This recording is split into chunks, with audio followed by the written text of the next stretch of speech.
मोह नित्य है, अज्ञान से उत्पन्न होता है और इसी अज्ञानता के कारण मनुष्य भौतिक आकर्षण में फंस जाता है। सुख की सामग्री, धन दौलत और सुख की सामग्री संजोता रहता है, दिन रात इसी की सेवा में लगा रहता है।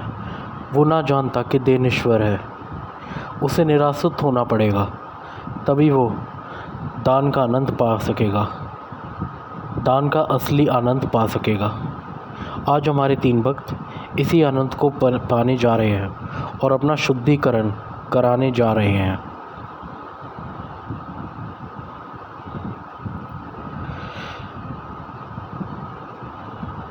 अरे मूर्ख,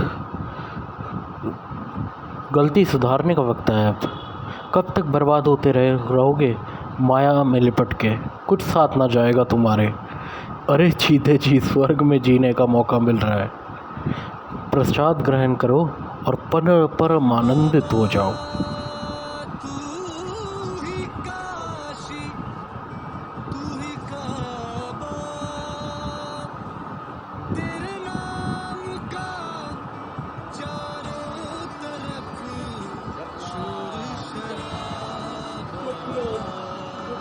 चलो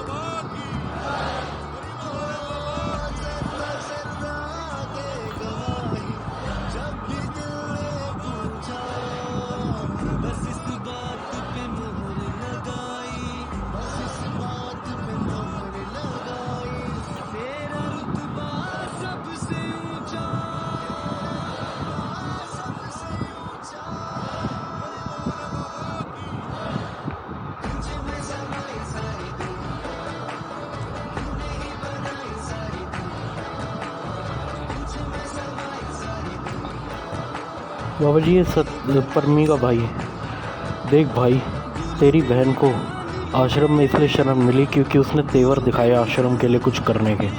तूने क्या किया है अब तक? जपना बाबा जी करा नहीं है, पर करने का इरादा है।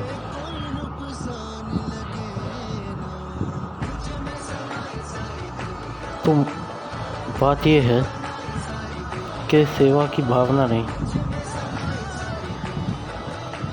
लालच लेकर आया है तुझे यहाँ। नौकरी चाहिए, वो भी मोमबत्तियों की फैक्ट्री में। 30,000 तनख्वाह है। क्योंकि ठीक है भाई, तो सेवा का मतलब होता है त्याग, और त्याग का मतलब तो तू समझता ही है। आज से 1 हफ्ते बाद आश्रम समाज से जो प्रताड़ित जो महिलाएं हैं उनका विवाह, सामूहिक विवाह करा रहा है। उनमें से एक से तू शादी कर ले, यही तेरा त्याग होगा और यही तेरी सेवा है। और अगर तू सेवा करना चाहता है तो सबसे पहला कदम यही है, उठाना होगा तुझे। ये लेकिन परंतु किंतु मगर वाला आदमी कभी सेवा ना कर सकता भाई। जा पहले खुद को तैयार करके और फिर बात करियो।